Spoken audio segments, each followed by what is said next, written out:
தோஷங்கள் நீக்கும் திருத்தலங்கள்.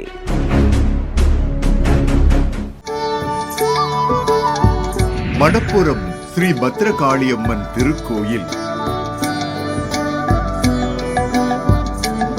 மதுரை என்றாலே மீனாட்சியும் சொக்கநாதரும் நம் நெஞ்சில் மின்னும் போது வளைந்தோடும் வைகை ஆற்றின் வடகரை விளிம்பில் அமைந்துள்ளது அநீதியை வேறறுக்கும் ஆற்றல் வாய்ந்த தெய்வமான மடப்புரம் ஸ்ரீ பத்ரகாளியம்மன் திருக்கோயில்.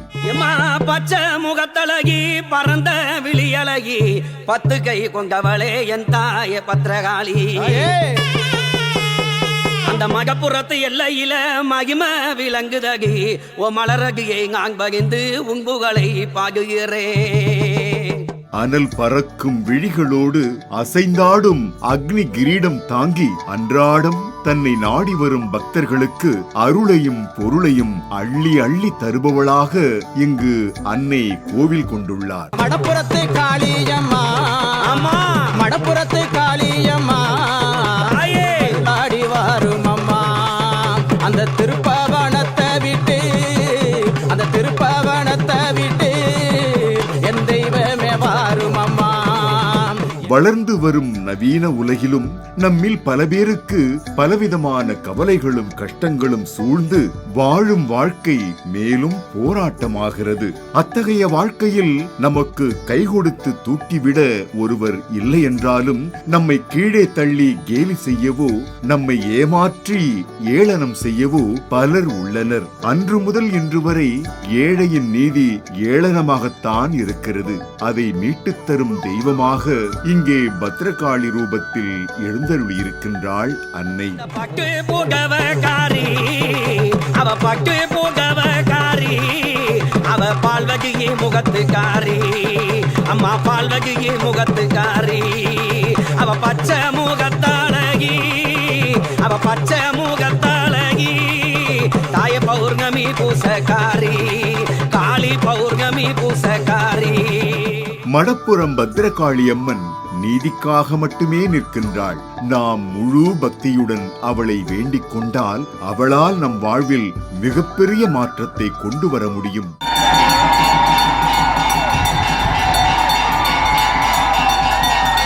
இந்த மடப்புறம் உருவாகவும் இங்கு பத்ரகாளி வந்து நின்ற கதையை கேட்டால் நமக்கு மெய்சிலிர்ப்பூட்டும்.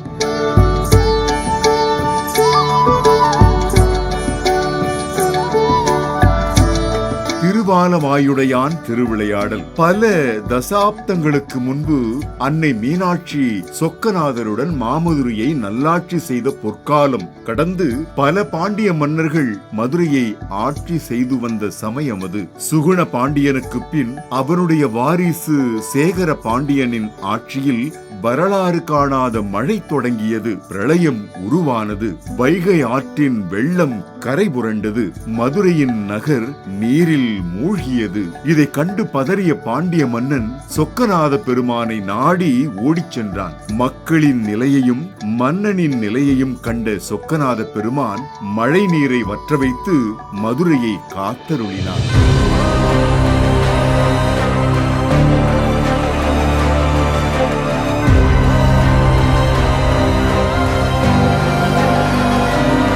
எல்லை காட்டிய எம்பிரான். பின் மீண்டும் மதுரை நகர் விரிவடைந்தது. மக்கள் பெருக்கம் அதிகம் ஆக ஆக வீடுகளும் தெருக்களும் பெருகி புறநகர் பகுதிகள் விரிவடைந்தன. மதுரை நகர் ஆட்சி கட்டுக்குள் அடங்காததாயிற்று. அரசனுக்கு மதுரை நகரின் எல்லை எதுவென்று கண்டறிய முடியாமல் தவித்தார். இதை கண்ட சொக்கநாத பெருமான் ஒரு சித்தர் தோற்றம் ஏற்று நாகாபரணங்கள் பூண்டு மதுரையின் வீதியில் வலம் வந்தார். இந்த செய்தி மன்னனின் காதுகளுக்கு எட்டியது. சித்தரை காண மன்னனும் விரைந்தான். எதிர்வந்த சித்தரை கண்டதும் மன்னனின் மனதில் இனம் புரியாத ஆனந்தம். கண்களில் நீர் பெருக்கெடுத்து வடிய சித்தரின் கால்களில் சரணடைந்தான். மதுரையை மீட்கும் அபாயம் வேண்டி நின்றான் மன்னன். அந்த சித்தரோ தன் கழுத்தில் இருந்த பாம்பை கீழே இறக்கிவிட்டு இது உனக்கு உதவும் என்று சொல்லி மறைந்து விட்டார். அந்த பாம்பும் மதுரையின் தெருக்களில் ஊர்ந்து சென்றது. ஒரு குறிப்பிட்ட பகுதியை அப்பாம்பு தன் உடம்பால் சுற்றி வளைத்து வாலை வாயால் கடித்து நின்றதும் வானில் அசரீரி ஒலித்தது. சேகர பாண்டியா, உன் நிலையை கண்டு உனக்கு உதவ நாமே நாகாபரணங்கள் பூண்ட சித்தராக வந்தோம். என் வாசுகி பாம்பே உனக்கு மதுரையின் எல்லையை காட்டியது. இன்று முதல் இதுவே இந்த மதுரையின் எல்லையாக விளங்கும் என்று சொல்லி அசரீரி மறைந்தது. பாம்பின் தலையும் வாலும் இணைந்து மதுரையின் எல்லையை காட்டியதால் இவ்வூருக்கு திருவாலவாய் என்றும் சொக்கநாதருக்கு திருவாலவாயுடையான் என்ற ஒரு பெயர் காரணமும் அமைந்தது. தெற்கே திருப்பரங்குன்றம், வடக்கே அழகர்மலை, மேற்கே திருவேடகமும் கிழக்கே திருப்பூவனமும் மதுரை நகரின் எல்லையாக அமைய பெற்றது. பாம்பின் தலையும் வாலும் இணைந்து நின்ற இடமே படப்புறம் என்றழைக்கப்பட்டு நாளடைவில் அதுவே மருவி மடப்புறம் என்று தற்போது விளங்குகிறது.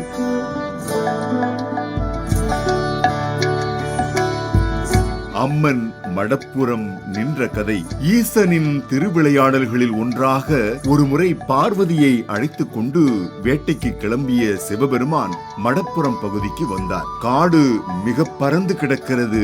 இதற்கு மேல் உன்னால் வர முடியாது தேவி, அதனால் நீ இங்கேயே இரு, நான் மட்டும் வேட்டையாடி விட்டு வருகிறேன் என்று பார்வதியிடம் சொன்னாராம் சிவபெருமான். இந்த அடர்ந்த காட்டு பகுதியில் நான் மட்டும் தனியே எப்படி இருப்பது என்று பார்வதி கேள்வி எழுப்ப அவர் ஐயனாரை அழைத்து பார்வதிக்கு துணையாக இருக்க சொல்லி அடர்ந்த காட்டுக்குள் மறைந்தார். அப்போது பார்வதி, இந்த இடத்தில் நான் இருப்பதால் இந்த தலத்துக்கு ஏதாவது சிறப்பை கொடுக்க வேண்டும் என்று எண்ணி இந்த இடத்திலிருந்து 3 மைல் தொலைவில் இருக்கும் வைகை ஆற்றில் நீராடுபவர்களுக்கு காசியில் நீராடியதை காட்டிலும் கூடுதலான புண்ணியம் கிடைக்கும். மேலும் இங்கே வந்து என்னை வழிபடுபவரை எந்த துர்சக்தியும் அண்டாமல் ஏமாற்றம், நம்பிக்கை துரோகம், கடன் பிரச்சனை போன்றவற்றால் அவதிப்படுவோர்கள் என்னை வழிபட அனைத்திற்கும் நிம்மதி கிடைக்கும் என்று பார்வதி தேவி மடப்புறத்தில் காளி வடிவில் நின்றாள்.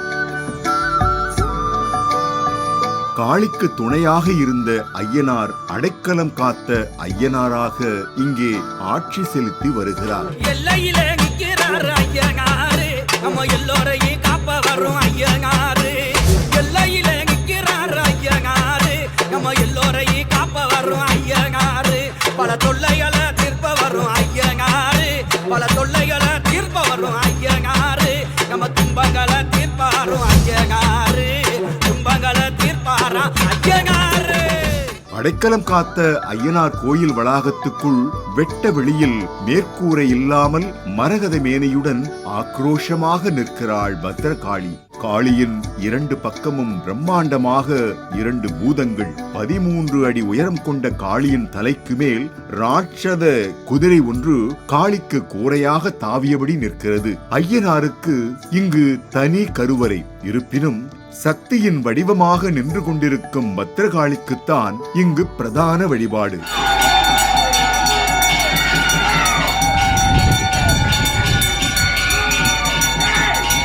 காளியை மனமுருகி வேண்டி நின்ற பக்தர் ஒருவர், எந்த நேரமும் உனக்கு பக்கத்திலேயே இருக்க எனக்கு வரம் கொடுக்க வேண்டும் என்றாராம். அவரது பக்தியை மெச்சிய காளி அவரை குதிரையாக மாற்றி தனக்கு நிழல் தரும் குடையாக வைத்துக் கொண்டதாக செவிவழி செய்தி உள்ளது.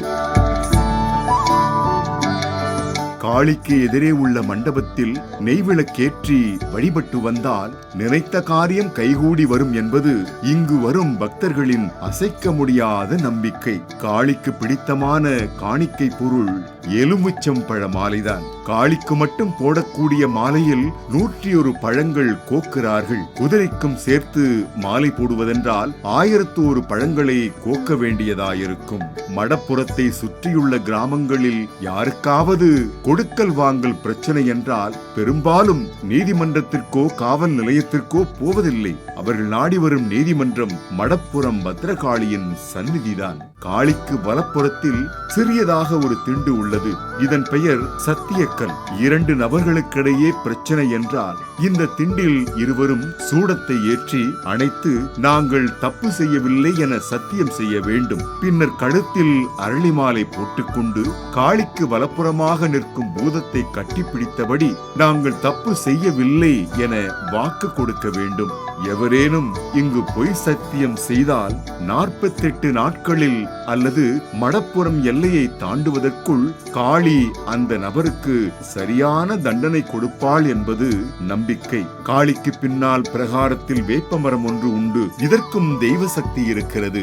நீண்ட நாட்களாக திருமணம் தடைபட்டு நிற்கும் பெண்கள் இந்த மரத்தின் மடியில் மஞ்சள் தாலியை கட்டி வழிபட்டால் திருமண தடைகள் நீங்குகின்றன. குழந்தை பாக்கியம் இல்லாதவர்கள் தங்களின் முந்தானையை கிழித்து அதில் ஒரு சிறிய கல் வைத்து கட்டி வேப்பமர கிளையில் தொட்டில் கட்டி காளியை கண்களில் கண்ணீர் மல்க வேண்டிக் கொள்கிறார்கள். இந்த கோயிலில் ஒவ்வொரு வெள்ளிக்கிழமையும் ஒரு திருவிழாவாகும். குறிப்பாக வெள்ளிக்கிழமைகள், அமாவாசை, பௌர்ணமி நாட்களில் தமிழ்நாடு முழுவதிலுமிருந்து மக்கள் இந்த கோயிலுக்கு வருகிறார்கள். ஒவ்வொரு மாதமும் முதல் செவ்வாய் கிழமையில் 1008 திருவிளக்கு தீப திருவிழா, பாலபிஷேகம் ஆகியவை நடைபெறும்.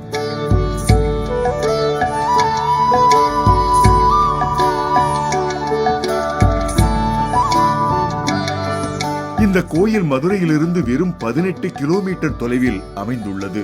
மதுரை பெரியார் பேருந்து நிலையத்திலிருந்து மடப்புறம் பத்திரகாளியம்மன் கோயிலுக்கு தினசரி பேருந்துகள் இயக்கப்படுகின்றன. திருபுவனத்திலிருந்து இந்த கோயில் வெறும் 2 கிலோமீட்டர் தொலைவில் உள்ளது. திருபுவனத்திற்கு பேருந்துகள் மதுரை மாட்டுத்தாவணி பேருந்து நிலையத்தில் உள்ளன. மதுரையிலிருந்து ராமேஸ்வரம் வரை செல்லும் ரயில் திருப்புவனம் சந்திப்பில் நிற்கிறது. சந்திப்பிலிருந்து கோயிலை அடைய டாக்ஸி அல்லது பேருந்து மூலம் செல்லலாம்.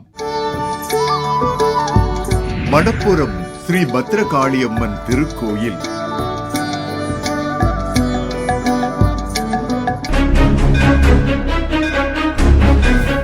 தோஷங்கள் நீக்கும் திருத்தலங்கள்.